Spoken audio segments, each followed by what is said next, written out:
कोई भी नारी को रात के समय घर से बाहर नहीं जाना चाहिए। कैसे समय? अभी भी रात्रि का समय आप लोग सब घर से बाहर आए हैं।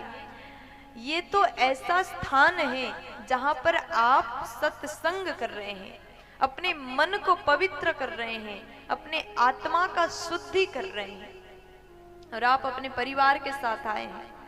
लेकिन भगवान कहते कोई भी नारी को अकेले घर से बाहर, जिस जगह के बारे में आप अनजान हो ऐसे जगह में नहीं जाना चाहिए। कोई नारी घर से बाहर अकेली जाती है रात्रि काल में तो उसे सब कोई गलत मानते हैं।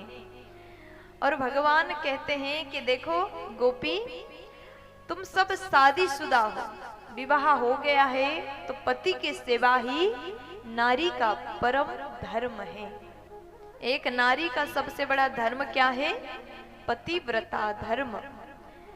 और भगवान बोले पति चाहे कैसा भी हो, उसका सेवा करना प्रत्येक नारी का धर्म है। दुस्सिलो दुर्भगो वृद्धो जडो रोग्या धनोऽपि वा पतिः स्त्रीभिर्नः तभ्यो लोके पात की। पति चाहे कैसा भी हो, गुणवान ना हो, गुण अच्छा ना हो, रूप अच्छा ना हो, उम्र में बहुत बड़ा हो, आपसे बहुत बड़ा हो, तो भी अगर पति है तो सेवा करना नारी का धर्म है। अब भगवान बोले देखो गोपियों, तुम अपने घर को, अपने पति को छोड़ के आए। पतिव्रता नारी में जो शक्ति होती है उसके बारे में मैं तुम्हें सुनाने जा रहा हूं। एक बार एक पति पत्नी थे, दोनों आपस में बहुत प्रेम करते थे। पत्नी जो थी वो पतिव्रत धर्म का बड़े निष्ठा पूर्वक पालन करती। और हुआ क्या, एक बार उस पत्नी के जो पति हैं वो बाहर गए काम करके, दिन भर बाहर काम करके घर आए, अत्यंत थके हुए थे, पत्नी के गोद में सिर रख के सो गए। उन लोग के छोटा सा बालक था, वो खेलते खेलते आग में पहुंचा और पतिव्रता नारी रोने लगी, अगर मैं उठ के जाऊं उस बालक को बचाऊं तो इधर पति की नींद खराब हो जाएगा, अगर नहीं जाऊं तो बच्चा जल जाएगा।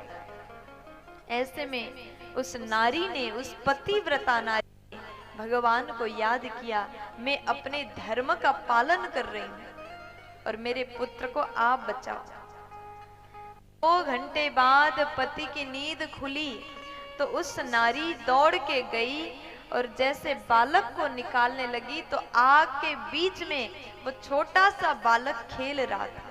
निकाल के लाई तो उसने देखा कि अग्निदेव भी आग में बिल्कुल शीतवत हो गए, यानी ठंडे हो गए। ये होता है पतिव्रत नारी का शक्ति। अगर आप अपने धर्म का पालन करते हैं तो ऐसी पतिव्रता नारी के सामने सबको झुकना पड़ता है। पतिव्रता नारी के सामने अग्निदेव को भी झुकना पड़ा। इसलिए सदैव नारी को पतिव्रत धर्म का पालन करना चाहिए।